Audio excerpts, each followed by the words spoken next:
Okay, welcome everyone. Welcome to today's webinar, Boost Your Confidence Teaching New A-Level English Set Text.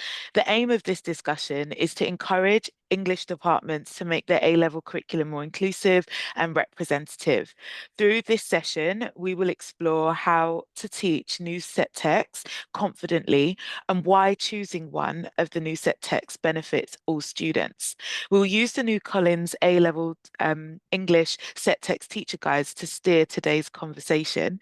My name is Lesley Nelson-Addy and I'll be your host today. And we're also joined by the authors of these text guides. We have Elmina Ferguson here today, who is an experienced classroom teacher, curriculum designer and educational leader.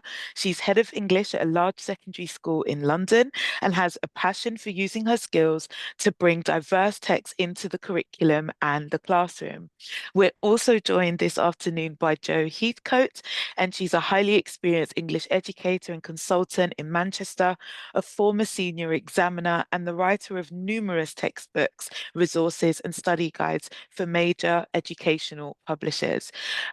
Unfortunately, Tishani was unable to make it today, but she had published the Girl, Woman, Other text guide, but we will continue our discussions with Home, Fire and Passing. And just before we begin, we've got a poll that we want to get your responses from this afternoon. So please send in your responses as we are holding the conversation. Amazing. Okay, great. So we'll address this a little later as you respond. So good afternoon, Elmina. Good afternoon, Jo. Afternoon. Afternoon. Great. Okay, so just to start off with, what role um, do you believe texts written by authors of color play in preparing young people for a more diverse and interconnected world beyond the school? Do you want to kick us off, Elmina? Do you want to go Yes. I was first? hoping you would actually. So I think they're an integral. I think it's so incredibly important for students, and it's not just about seeing themselves, which I think is very important, and hearing their voices, which have been underrepresented, but it's also hearing from others that they may not be aware of. So, for instance, one of the beauties of the other text I wrote with the one for passing, but for home fires, for instance, it taught me so much about the British Pakistani world. And I have a lot of friends within that, but there was something that it garnered more empathy, more understanding. And it also it educated me in a way that was so incredibly powerful. And I think that's what these texts do. They educate you of a time, either past or present. If it's a text like Passing that was written before, we can still see so many parallels to today's world and how we discussed race, for instance, and proximity to blackness and all of these ideas. And for Home Fires, it makes us really consider about a community that we're aware of, but don't often get given real attention in the media. And if they do, it's often very negatively, if we're totally and completely honest. But instead, hearing from a voice that is so specifically from there, it opens up your world, your understanding. You start seeing parallels between you and someone else. You start seeing differences, but not in a scary way. Instead, you are cherishing and celebrating those differences. So yes, I think they're wonderful. Amazing. Thank you. And Jo? I think you're absolutely right. It's what's interesting about your question there, Lesley, is and beyond. It's not just in the classroom, it's and beyond. We're not just educating our students, our learners for the here and now. It's about what they take with them out into the wider world. And particularly, these are A-level texts. They're the precursor to students going off to university. I don't know about you guys, but for me, like my A-level texts stayed with me. So, it's something about, the depth that you work in at A-level, that those texts stay with you. And I think that it's really important that we make the kinds of choices that are going to, benefit our students, benefit young people as they go into the beyond in that sense, without becoming too political, which I'm very capable of doing. Yes. We do live in a very polarized climate at the moment, and the kind of news that we're receiving and the messages that young people are receiving on social media. I think it is, the power of the novel, the power of the poetry, the power of the drama Yeah, that they study is going to be the thing that taps into, being more tolerant, as you were saying, Elmina, like learning about different yeah. cultures, different faiths, different people, and taking that with them into the beyond. And I think it's more important than ever at the moment. Absolutely agree. And I think that just where you brought that summary there, Almina, of home fire and of passing, I was just thinking about girl, woman, other, and the way that the text involves multiple different representations of what it means to be a Black woman today, for example, and even a Black man. I think one of the things is that even though it centers the female characters, there's also a multiplicity of presentations of the Black male figure as well.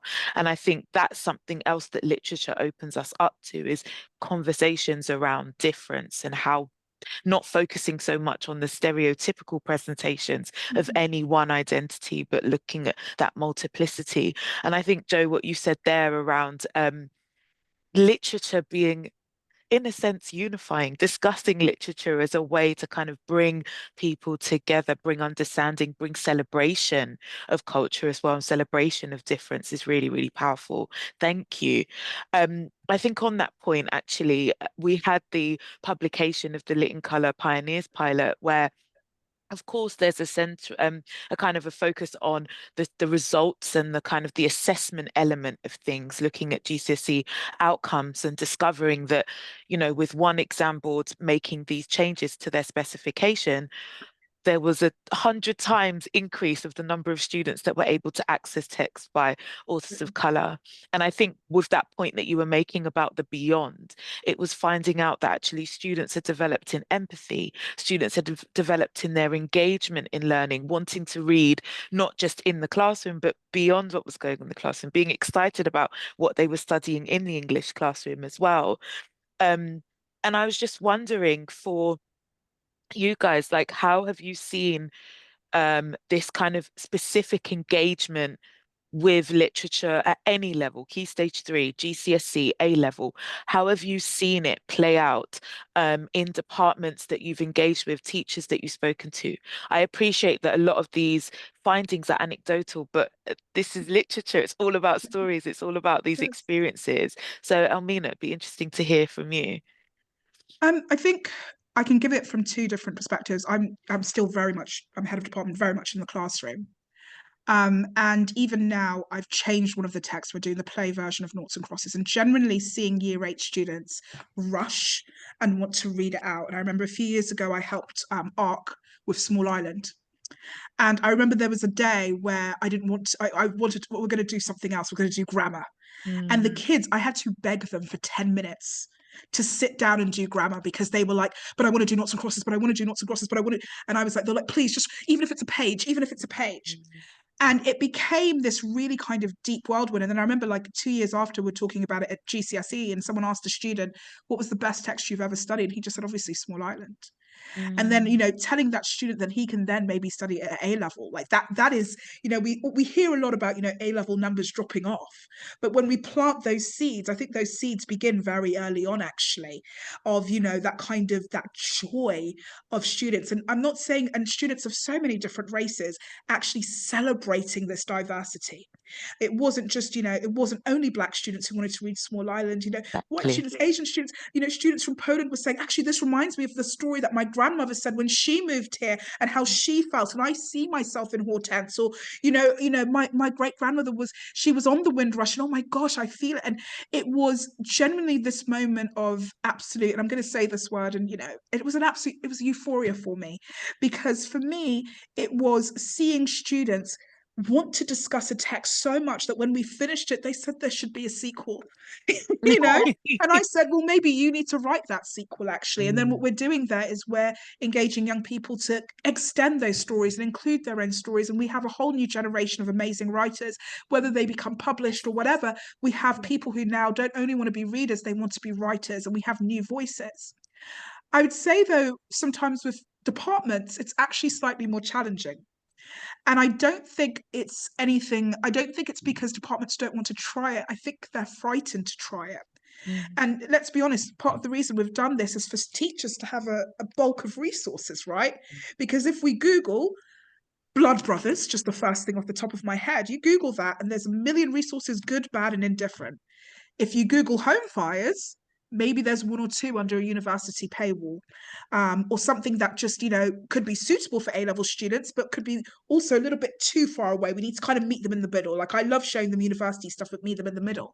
So the exciting thing about, the process of writing something like this and, seeing the wonderful work of Tajani and Joe as well, is the fact that teachers have something there to bring there to their department. So it means that that ECT, who really wants to teach it, but is so nervous about their subject knowledge, has a guide to give a springboard, and it empowers that teacher. It means that in a co-planning session, we could all say, go to page 10 and let's read this and discuss that, and then bring it into our classrooms. What nugget do you want to explore with your A-level students? And I think that is, for me, what I notice when there is apprehension. It comes from subject knowledge and also accessibility to resources, to ideas. So it's very exciting to be part of something where I'm helping that accessibility so that more students can want to write a sequel to Home Fires and Girl, Woman, Other, because they love that character in Girl, Woman, Other, and they want to write a monologue about how she felt about this. And that for me is really powerful. Sorry if I went on a bit. No, it was great to hear those two perspectives about the young people, but also around what the teachers need as well in order to access these texts and have these conversations confidently. Joe, it'd be great to hear from you as well. Yes, I mean, I totally agree with the idea of convincing students that they should be writers as well. I think it's Jamila Boothman who I collaborated with on the collection of anthologies that we produced last year. She uses a great phrase, which is, you can't be what you can't see. Yes. And I think, it's a really lovely phrase, I think. And I think to be able to bring authors to the classroom, I think the thing about things like the Lit in Colour and the Missing Pages report from Teachers Teach First as well, is the fact that it's put the idea of text choices on the agenda for everybody. So whereas, lots of us might have been thinking, teaching diverse texts, over time, it's put it on the agenda for everybody. Right. And I think that's why it's really important. So just things that I've noticed over the past few years, sort of working with schools, working with departments, as teachers have been revamping maybe now their Key Stage 3 curriculum, as Elmina mentioned. Certainly in a lot of the departments I've been working with, I've been pushing for them to look at young adult fiction. Who are they choosing? Because there are some brilliant texts out there that you can work with. So just last year, for example, I was working with a trust in Liverpool, and they chose, or I presented them with Western Lane by Chetna Maru, and the Year 9s have absolutely loved working with that novel. Very interesting novel about a family, group of sisters from an Indian background who are working, who have lost their mother and become embroiled in the world of playing squash. So it was really interesting. It's almost for me, it was a bit of a kind of, is this a kind of Venus, Serena Williams kind of scenario going on here? With the siblings and the competitiveness and so on. But the students have really enjoyed that fresh text and those fresh voices in the classroom. Sort of other units I've been working on with other schools have included poetry. And, I think poetry is an amazing way that you can bring a lot of different voices into Key Stage 3. And that can, if you look at kind of the makeup of many of our classrooms and our schools and our year groups, that's a win-win for so many students. And I think as well, poetry gets a bit of a bad press with some of our students, doesn't it? Particularly when they're doing the GCSE poetry. We've all battled against Miss, poetry's boring. And you start from that premise, but actually, when students see younger poets, poets who are still Right. alive, poets who maybe represent them, or or people who look like our classroom, like they're in our classroom, then it's a very, very different way of teaching poetry. And particularly when poets are, we can see them in performance as well. As you were saying there, Elmina, the idea that, oh, actually, maybe I could do that. Actually, that's really brilliant. That's really an interesting way of presenting poetry, of presenting spoken word, of maybe linking with lyricism. And so it does bring students on board, and it makes the subject exciting again. Yeah, absolutely.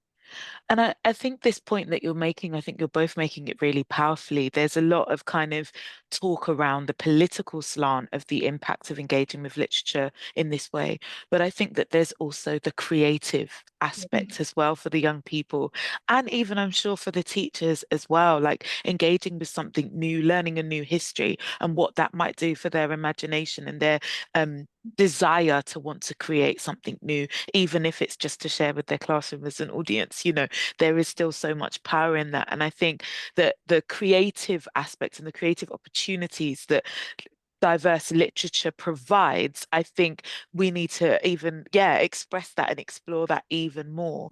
I also love what you shared about the different genres within text. I think sometimes, I think with poetry specifically, we found that in the secondary school space, poetry is like a more comfortable genre to invite these kind of multiplicity of voices and so forth. But even there, it's thinking about, are there different topics that authors of color are engaging with, not necessarily just about identity and discomfort, but actually looking at place, markets, fruits. Do you know what I mean? Like a variety of things there as well. So I think that, this element of kind of engaging with the creativity and also thinking about the diversity of genres as well, and kind of opening those up is just really, really powerful. Um, I love that you have also referenced kind of how planting the seeds from Key Stage 3 and making these changes has an impact on A level. And as you mentioned, Elmina, like we've been speaking for quite a while, maybe 2017 to 2019, around investigating these drops in A-level English literature student recruitment. And I mean, there's a multiplicity of factors, a multitude of factors, sorry, that could influence this in terms of how demanding English literature is as a subject, the kind of the promotion of STEM subjects in the classroom and so forth. But I think there are other kind of, I guess, more how do I say, more specific elements that may be influencing it about the subject more closely. So, for example, students' negative feelings about English GCSE. So, Joe, for example, what you were saying there around attitudes and responses to like poetry anthologies at GCSE level, or particular aspects of GCSE English. That make them think about what jobs they can get. So that creative element that you're referring to. And then lastly, students not necessarily reading for pleasure. And I think the excitement that you were talking there about, Elmina, where you were talking about the students wanting a sequel, wanting to read it desperately, it's trying to engage with that. Now, I'm so careful, like as a researcher, not to suggest that by making this one change, it means it's going to change absolutely everything, or it being the cause of change. But I think that it's important that we're in a climate where we're thinking about what amendments can we make to the curriculum to encourage a greater recruitment to A-level English as a subject, because all of us, I'm sure, love the subject and want our young people to engage with it. So prior to the changes that have been made to the curriculum, particularly in the Key Stage 3, Key Stage 4 spaces, how was your kind of preparation for teaching A level? What kinds of things did you have to do when you're to kind of prepare for the texts that were being taught before these changes were made? Joe, Go do you want to ahead, go first? Amina. Oh, okay, fine. Go Sorry, ahead. um, This is to you. okay.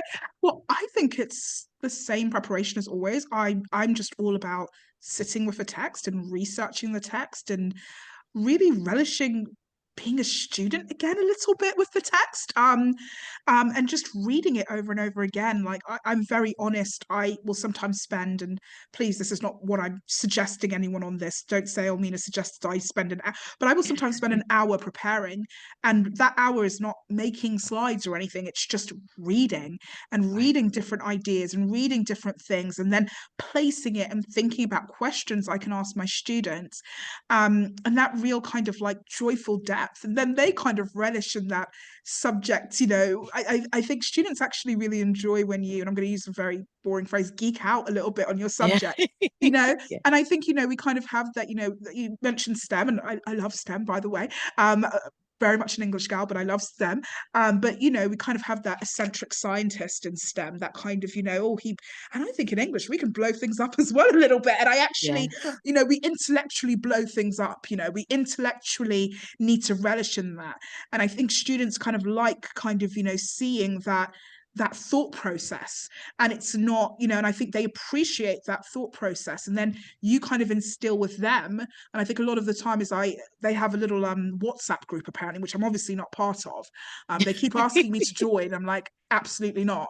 But I will set them a question in that WhatsApp group and just get them talking about something, and then they kind of bring that into the lesson, because I want them to bring those conversations and argue a little bit and go, oh my goodness, my mind has totally changed, because that's the joy of our subject. How many of us have read a book several times, and each time we read it we go, oh my gosh, now I think this. Oh, and it's your like 10th time reading the book, and you go, wait, well, you go and see a Shakespeare, that you studied years ago, and an actor says a line, and you're like, that totally is a new interpretation. And I want them to keep the text buoyant in that way. I never want the text to feel dead and away from them. I want it to feel alive and part of them. And that's why I spend so much time, because I never want to give them an interpretation I thought of 2 years ago and just slap it on. I want to come with something fresh, and I want them to have that. So I think for me, it's always about reading the text and really reading the text, and then reading around the text, reading as many articles as I can get, writing myself about the text a little bit, and then using that writing sometimes to springboard some arguments with them, or I'll show them something I've written and I want them to agree or disagree or connect with it, or what do they like from it. So it's about them kind of finding their own academic voice, but guiding that with all of the work that I do as well. So Yeah, absolutely. And Jo, for you as well. It's very similar process actually, because and I think this is where we might encourage people to take up a new text, because whatever text you pick to choose at A level, it's a privilege, I think, to teach A level. It's an absolute privilege to teach A level literature, and whatever text we pick, I think we do our homework on it. And so it doesn't matter, whether it's a text from, whether it's a Shakespeare text, or whether I'm thinking, right, will I do home fire this time? Then you're absolutely right, Elmina. You'd sit down, you would read it twice. While you were talking there, I was just thinking, even when I was about to write the study guide here, I did that read. I was kind of nodding, along with you there. I did that first read. I did a second read with an A3 pad at the side of me. Scribble, like, here are my characters, here are my themes. Right, what do they say? What do they say? What's going on here? Oh, now this is, and I mapped it out as I was reading. And exactly as you said, there was very little secondary material. Hopefully now we've provided some secondary material in the guides. There's very little secondary material. And Lesley, I think you mentioned, things that may be behind a paywall or in a university library somewhere. But just then doing a little bit of digging, I managed to find some, amazing interviews with the author. And so actually doing that geeking out, I suppose, really, doing that research. And that's our subject. That's the thing that we love and that we don't often get time to do. We've been lucky we've been able to do it for these new guides and save everyone a bit of time. But actually that is part of the pleasure, I think, of teaching A level, is being able to engage with texts on that academic level. So why not with some texts that are new to you? And also, yeah. sorry. No, go ahead, I was Elmina, also go going to ahead. say, there's also something very liberating about these newer texts, and these texts that, even though it's frightening because they don't have as much online or as much, in published, in published articles or whatever, I do think there's something rather liberating for you and the students, because I always say to them, I say to my A-level class, you're now critics. So what's your critical take on this? And sometimes, and I mean, I'm teaching Rime of the Ancient Mariner, so I'm teaching very old texts as well with this. But sometimes I feel like we borrow much more from others when we teach those older texts because they have so much about them. So you find yourself sometimes almost parroting different views. There's something very liberating as a teacher and for those students to find their own voice in these texts. We're starting with very little, but actually our resources are right here in the room. And for them as well, I say to them, I'm like, you're a literary critic now. So how are we going to write about this? What is your idea about this? What area can you read into this? If you had to encapsulate this book in a few sentences, what is the real golden nugget here? And, I think sometimes, yes, it is a bit daunting sometimes, but also I would encourage teachers to see that as a moment of liberation where you can really kind of, be the one to, drive that bus with your students. So, I can't stop smiling yeah. because for me, what you guys have spoken about is is the joy of learning about the literature that we're teaching. And I don't believe any teacher is against this at all in terms of, and actually is probably just as excited as I am hearing you talk about it. Um, and I do recognize that sometimes this talking about learning about a specific text can feel like, oh, but where's the time to do this, right? And the kind of pressure in that. And I think this is maybe where we speak around making kind of those careful choices about which of the texts across the key stage 3 to 5 is going to be a new text, if it's only one or two at a time, in order to pace that engagement that you guys are speaking about there. Maybe it's one shift so as to get that depth there. But I think what's so powerful about what you shared, which has got me really excited, is that the same approach that would be taken for any text is the same approach we take for these. And even though No absolutely excuse, Lesley. There's no excuse. there isn't, there Yeah. isn't, there isn't, there isn't, but it's great that you guys are saying it as opposed to me. But I think the thing that I'm most excited about is what you've both spoken about in terms of when you go into the text, you get to discover new things for yourself that you bring. And I think what's really exciting is that, even the GCSE texts require that same level of kind of careful investigation and so forth, because there's new histories that are being invited into the classroom. And of course, we all teach contextually. So it's important to kind of learn the worlds in which these texts are representing as well. But as you've also highlighted, there are so many connections between those worlds and our present day worlds. And so the invitation for those wider questions are endless. I'm so excited for everybody, honestly. And Yeah. I just, on that point, I think that it is important for us to address, as I said already, time is a factor. But what else do you feel kind of prevents English departments, or is that it? And is there more to time that you want to kind of talk about that prevents English departments from actually taking that leap and making that shift, especially at A level? I want us to speak specifically around A level and the challenges and complexities there. Joe, go on. You want me to go first? Yes. I mean, I think in some respects, there is an anxiety around it. It depends on your own background, I guess. I was really lucky in that when I did my first degree, I studied American novel and I studied a women writers course. And so even that,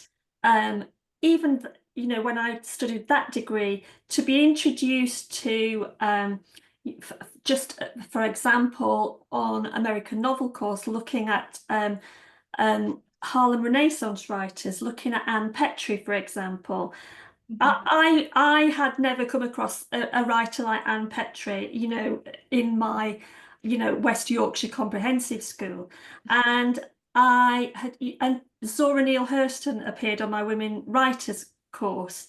So it was interesting, so that was that was a long time ago when I did my first degree, maybe decades ago. But then when I went into my first job, it was second nature for me when I was teaching A-level and teaching A-level literature and doing coursework for A-level literature to introduce some of my students, to say, oh, why don't you compare that with Maya Angelou? I Know Why the Caged Bird Sings. I think that's a great text, you'll love that, for 18-year-old students to have been reading at the time.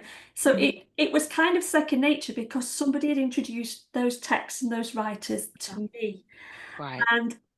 But if you haven't been introduced to those texts or those writers on your own degree course or within the realms of your own experience, then maybe you're starting from a different standpoint.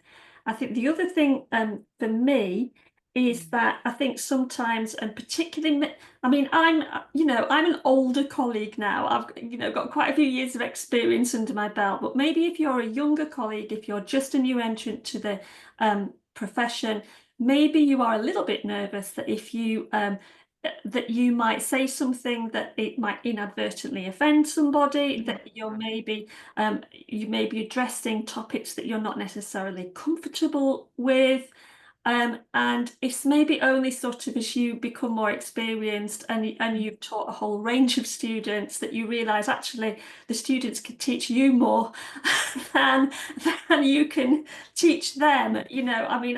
One of my last schools that I was working in, I was working with all Islamic girls, and they taught me a lot and gave me a lot of confidence to work with particular poets, particular writers. And I have to say, and I've got to hold my hands up and say this, is that maybe I would not have done the study guide for Camilla Shams's Home Fire had it not been for For that working with experience. It's amazing though. With young people. Yeah, it's amazing. Like allowing young people to be our teachers as well. Absolutely. A part of that learning and teaching process is really, really powerful. Just before we move on to the last bit, Elmina, I'm going to ask you this question just so that it's, equal. But how would you advise managing any resistance from colleagues, students, parents when wanting to make this change? So Joe's already kind of touched on that anxiety and that kind of tentative approach to making these changes, but sometimes there is actual resistance. So how would you Absolutely. advise in those circumstances? I think it's always important to listen and not to make any judgments as to why that resistance is happening, because it could be far more nuanced than you first of all think. So I think it's very important to listen to all of the different stakeholders. So for teachers, it could be time, it could be subject knowledge, it could be anxiety about, racialized language. I've had that before. And again, that was for me to then work with a team and say, okay, so what do we feel? How are we going to discuss this with our students and have something that resembles and kind of to have a shared collective way of approaching that with the young people in front of us. For parents, I think as well, it's for them to understand the reason of the text choice. And I think it also comes from, they might say, well, I've never heard of that writer, or, shouldn't they be doing this? And actually, there's some phenomenal texts that you may not have heard of the writer, or the writer might not be as mainstream, but you need to just show them the academic merit of that as well. I have not personally had parents kind of question me on these things, but I've definitely advised other schools when parents have. And again, I think for me, one of the clear things I did was, first of all, I created like a letter template to kind of give parents an understanding and indication. But I would say just having this really open and honest conversation about it. I think a lot of the time, the kind of resistance comes from a place of not fully knowing or kind of having an idea of something. It's very rarely someone having read the book and gone, oh, actually, no, because, someone once told me, but, it was one of the texts and I said, oh, but there's sex in it. I said, well, there's sex in Inspector Calls, for goodness sake, there's sexual comments in Inspector Calls. There's really quite dark things that happen. So do they understand the contextual importance of that, and rather than the worry of something being gratuitous or something being of that nature. So I think often it just comes from that very open conversation. It comes from a conversation where you have to kind of put your own, and sometimes you've got this text you really want to teach and you really want to teach it, and how dare someone suggest that actually we shouldn't. And for a second you have to put that ego quite away aside, because actually it's not just about what you want to teach, it's about how you want to encourage those children to learn, to enjoy, to become writers, to become academics, to become critics, to become creative artists, whatever it is. And you have to put your ego to the side to understand where that complaint is going on, rather than, but this is the juiciest text ever and they have to read this, they have to read this. You have to take a second and go, okay, well, that mother has got, a 17-year-old girl and maybe, or a 17-year-old boy, and maybe feels that might be a bit inappropriate. Let me discuss that with them and really show them why it isn't inappropriate. And if it is, what I can do to support that, or what I can do to kind of guide with that. But as always, kind of going back to the wonderful academic merit, but also the emotional merit, the social merit, the merit of joy. I think joy is often ignored in English classrooms, and I think it's all about the joy in an English classroom. It's all about the joy. It's all about that moment you're reading a book and you go, and you scream, you cry, you throw it down. It's all about, but that's still, it's all about that joy. You laugh, you giggle, you're in shock, your mouth opens, all of those things. And I think showing them all of those different merits is always the important thing. Absolutely. Okay, so we are going over to the next segment where we are going to have each of our authors speak to the text a little bit more. So I'm going to hand over first of all to Elmina as she speaks about passing. So passing, no, look at Joe, look, their eyes were watching God. We're so alike. We were thinking of the same thing. It's one of my favorite texts as well, actually. So passing is by the late, great Nella Larsen. I think one of the most important things about this text is that I'm really going to keep calling her the late, great Nella Larsen, because I think her legacy has been somewhat ignored, and I think it's very important. And if I have the tiniest of roles in bringing that legacy a bit forward, I'm so incredibly honoured to discuss a writer and write about a writer who has been forgotten to some extent, and whose work doesn't always get the beautiful merit for the complexity of it. Passing is a phenomenal book. It is a very short novel, so I think that's very helpful when considering it's short, but it's packed with so many wonderful things. It looks at the idea of racialized passing, which was quite prevalent, particularly in the early 1900s, usually obviously amongst African Americans deciding to pass as white, often because it gave them access to a better life during that time. And it gave them some sort of concealment from the racism and the cruelty and the brutality that they may have suffered from, and probably would have, depending on where they were from. What makes it such a wonderful text is that it has phenomenal comparative links. So I've already mentioned Their Eyes Were Watching God, which was by Zora Neale Hurston. Both of these women were writing during the Harlem Renaissance. So we have this beautiful, rich, contextual history. You can introduce students to Langston Hughes, to W. Du Bois. There's such beautiful ideas to get there. But also you can see two very different Black female authors. Someone earlier, it was probably both Lesley and Joe, were mentioning the fact that sometimes we pigeon, we think, students go, oh, a writer of colour, it's got to be about this. But actually, the way in which these two women present Black female identity is so starkly different. You almost are surprised that they're writing during the same time. We have the sophistication of New York and the Harlem Renaissance, and then we have Zora Neale Hurston, who's in the dirt, who's in the dirt, who's really going down into this very earthy world. So what a phenomenal text. We have F. Scott Fitzgerald's The Great Gatsby, which is a very popular text for A-level for great reason. I studied it for A-level, actually. It always makes me smile when I think of that. But I think one thing that Fitzgerald's text does is it doesn't focus on race. We really see a very Eurocentric world, because that would have been dominant. There are passing comments, there's a pun there, passing comments to race in F. Scott Fitzgerald's text. I remember there's one moment where they're driving to New York and it mentions a few Black people. But here it goes, and we're going from a passing moment to the central moment of what their lives were. I also have to say, I love the fact that this text shows rich, successful Black people as well of the 1920s. I think often when you say to students, what was Black life like in the 1920s? They were like poverty, hardships. And that is also discussed. But we also see the rising upper middle class. We see the educated, we see doctors, we see balls, we see fashionable women of color living this kind of very opulent lifestyle. And I think that's really important to show students, actually, that I think they have sometimes a monolithic view, and that's not their fault in the slightest, because we only see that in images, but actually reading women who are educated, reading women, her husband's a doctor, reading women and they're wearing furs, and Felice is the most stylish woman in all of Harlem. That for me was so exciting. I remember talking to my mum, who's a fashionista. She was like, "Oh my goodness, I can't wait to watch the film, the clothes." I was like, "Mum, I can't imagine." I was like, imagine what they would look like. But I think that's very important because it opens a window into a world that they might have heard of a little bit, but they will not understand the level of success some of these Black people had during that time. And with that success, the challenges of the kind of societal issues within there. This is not a homogenous community. It's a community where there were very poor, there were very rich, there were educated, there were uneducated, but there were questions about what the Black identity really looks like. And I think that's really important. I hope I've done a bit of justice there. You absolutely have. Thank you so, so much. Before inviting Joe, I just wanted to encourage you all with this great conversation that's happening to get involved and send your questions in to the Q&A, just so that we can address those questions after Joe's wonderful presentation. So Joe, go ahead. I'm now regretting going second after Elmina's enthusiasm there.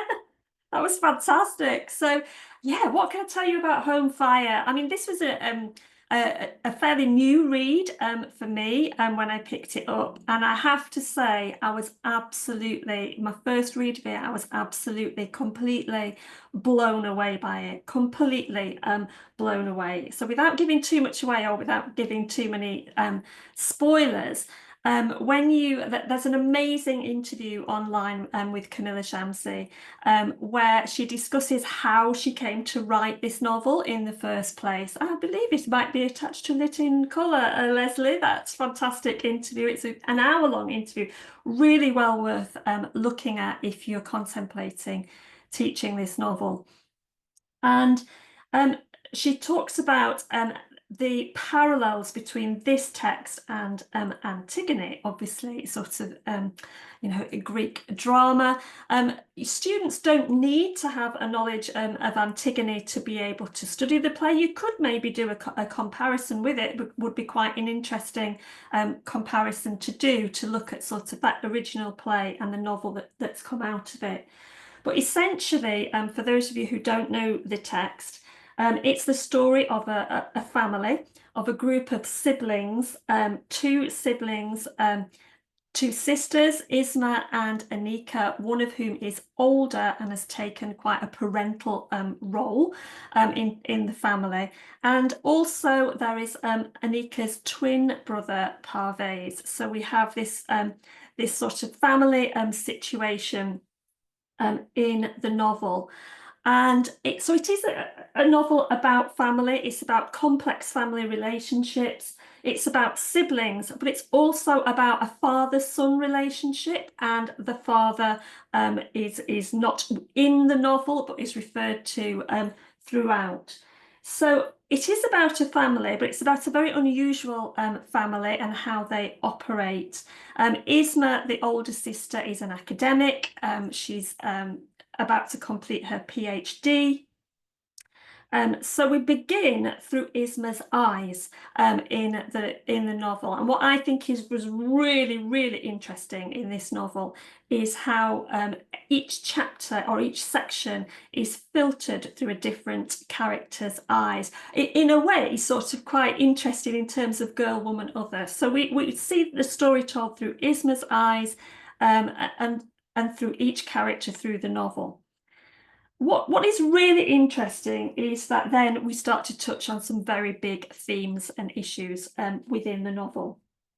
So politics and state becomes central to what's happening in the novel. So for those of you who've maybe studied Antigone in the past, within Antigone, obviously there is the dilemma as to what happens when a brother has committed a treasonable offence against a king, and it's the dilemma of two sisters and how they approach that brother's death in the play Antigone, in the sense that he's not allowed to be, his body is not allowed to be brought home from battle because of his alleged treason.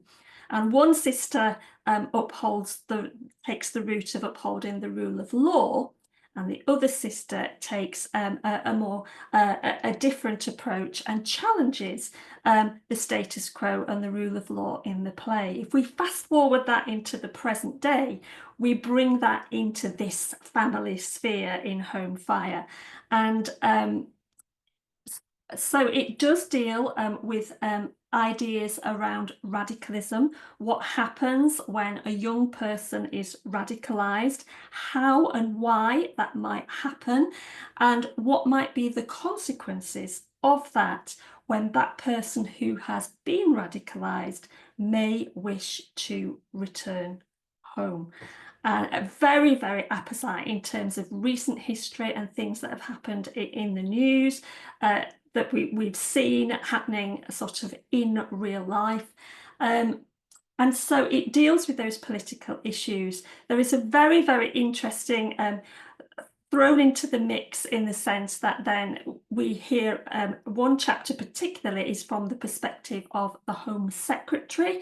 An added complexity is the fact that that Home Secretary is the first British Muslim Home Secretary, which adds a further layer of complexity. And so the whole time that you're reading it, you are thrown into this really interesting kind of moral dilemma. You're like, oh yes, now I'm on their side, and now I'm on their side, and now this is right. And so the whole time it's brilliant for students. I just think it's brilliant for young people to be reading in, as we mentioned before, the idea that the news currently is often very polarized, but it forces you to debate these issues, to talk about these issues, to think, hang on, but things are not just black and white.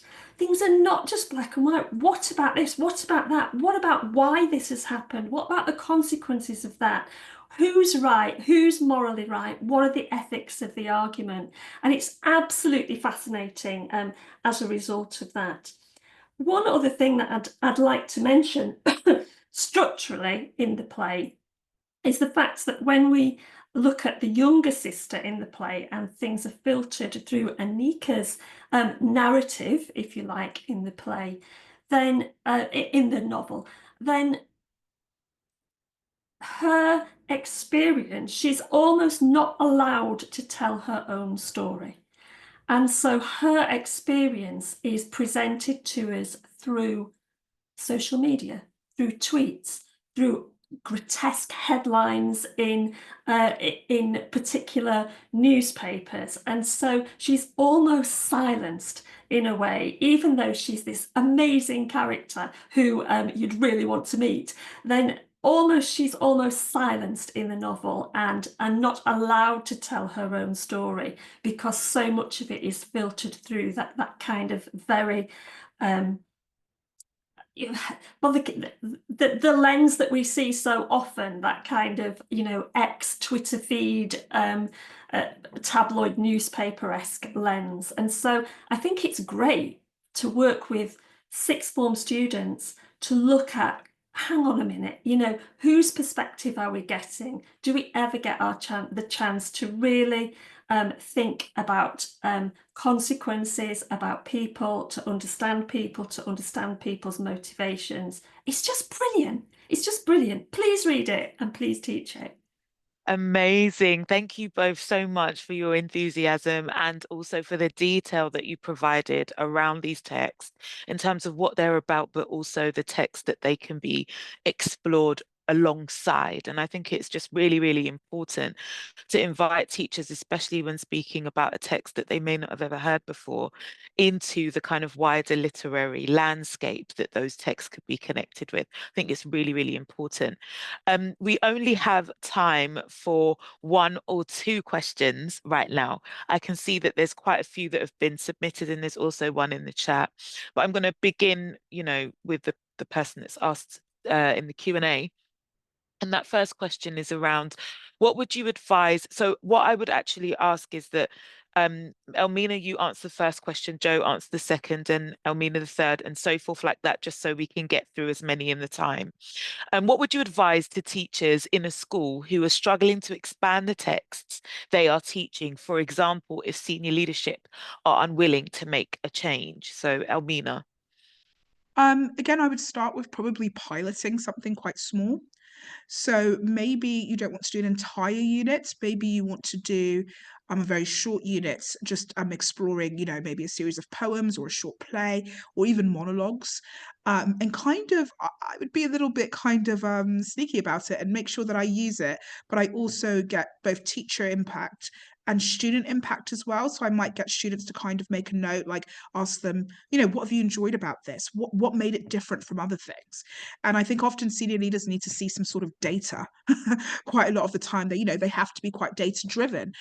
And pupil voice is one of the most powerful pieces of data we have in schools. We sometimes don't realize how powerful it is, but it is the most powerful thing. When a student begins to love that subject or love something about that subject, it opens up a whole world, as we've been saying. So I'd probably start with something like quite short, like a mini unit, to just introduce them. So for instance, at one point when I was teaching Jane Eyre, I introduced them to Wide Sargasso Sea, just the opening. Just to get them questioning ideas about female voice and female identity and kind of marginalized voices. And that opened up just that first 2 chapters I think we read, but that opened up so much conversation and interest and joy and discussion that instantly I was able to take that to SLT or take that to other leaders in the department and show them the kind of interest and the joy and the excitement, where students were already emailing me saying, I've researched this about her. Oh my goodness, do you know this happens in the text? Now I want to read the full text. And actually by seeing that student engagement, you can then put the case forward for something a bit longer and a bit larger. Thank you so, so much. And the second question is, how do you address challenging or sensitive topics in these texts while creating an open and respectful learning environment? Thinking about Home Fire specifically, Joe, where you're talking about kind of radicalization and those kinds of themes that can be quite hard hitting to discuss and can open up quite polarizing discussions even within the classroom. Any advice on that would be amazing. Thank you. And it's interesting as well because sort of this novel as well deals with sexuality as well Yes. in that sense. So, even maybe making assumptions about what those sensitive topics are, but actually there are some other sensitivities within the novel as well. I don't think there is an A-level text where there isn't a sensitive issue for a start that we might deal with. I think that even when we look at, texts from the past, there's always going to be sensitivities around them. I think when you begin your A-level course, at the start of your A-level course, when you first meet your group, I think you can establish maybe a climate in your classroom that it's unlikely that you're going to get through an A-level course without talking about more mature topics, without those topics coming up. So I think it's important from the very start of the year to address that and say, look, you're mature learners now, we're adult learners, and maybe establish a climate that you can have, that the classroom is a safe space for discussion and that you can have that respectful environment and that everybody's views should be valued.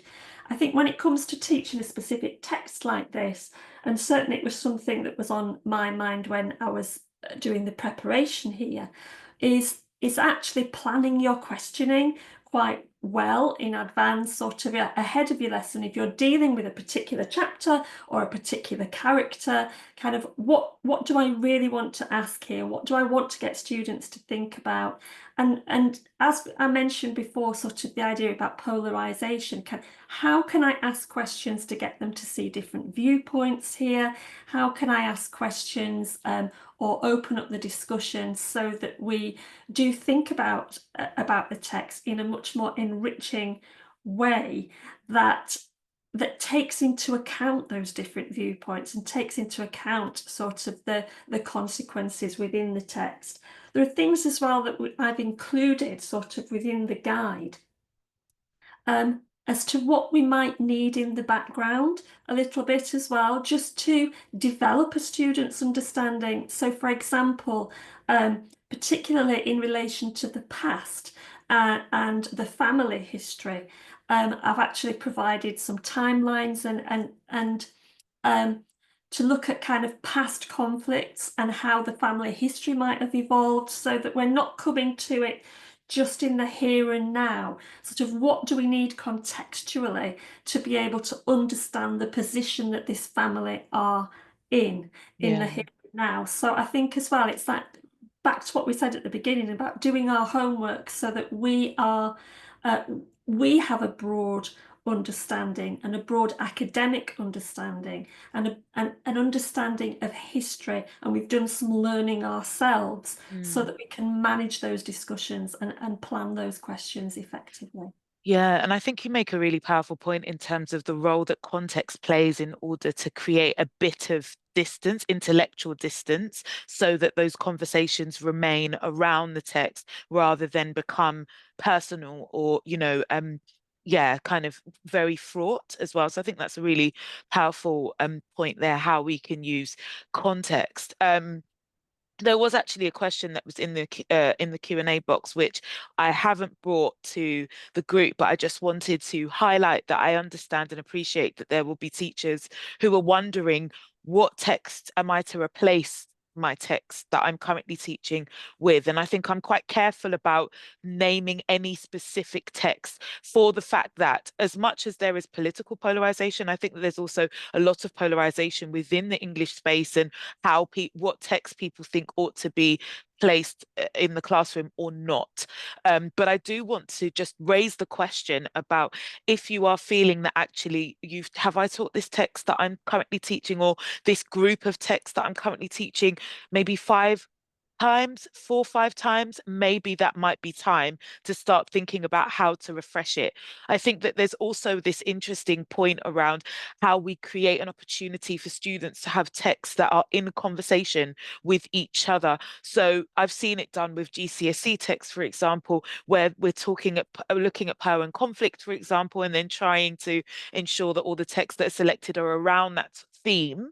So maybe making choices related to that as well could help to guide you. But I'm very careful as not to kind of speak specifically about what text to and not replace. We've all seen the headlines. We've only got 2 minutes left, so that's not enough time at all to address any other questions. But I did want us to bring that poll back, just to get your responses now, having discussed the texts. I wanted to, see what you all think now, what the results would be now in terms of whether you would teach something new or not. So take 1 minute just to answer those poll questions again, just so that we can see if there are any changes. And as you're taking this poll, I'm also going to be wrapping up and thanking our wonderful panelists. Honestly, this conversation was so rich and so interesting, hearing from you, Elmina and Joe, about the text specifically, but also about the landscape of English at the A level. And also kind of moving in from Key Stage 3 and beyond. So, and also thinking about the wider world as well. It's very, very exciting to know that we have some secondary sources that have been collated together in the form of these text guides that teachers can access, and hopefully go on feeling a little bit more confident about what's out there, what's available for these texts. I appreciate that we didn't get a chance to speak about Go Woman Other, but Tashani is accessible. You can find her on LinkedIn. You can see the text guides are available as well. There are also wider conversations with Bernardine Evaristo out there about the text too that you can look at alongside those text guides to kind of give you a more informed decision about whether that's a text you want to take on too. So yes, I've been your host. It's been an absolute joy speaking with you, and we hope that you enjoyed the discussion. Have a good evening, everyone. Bye.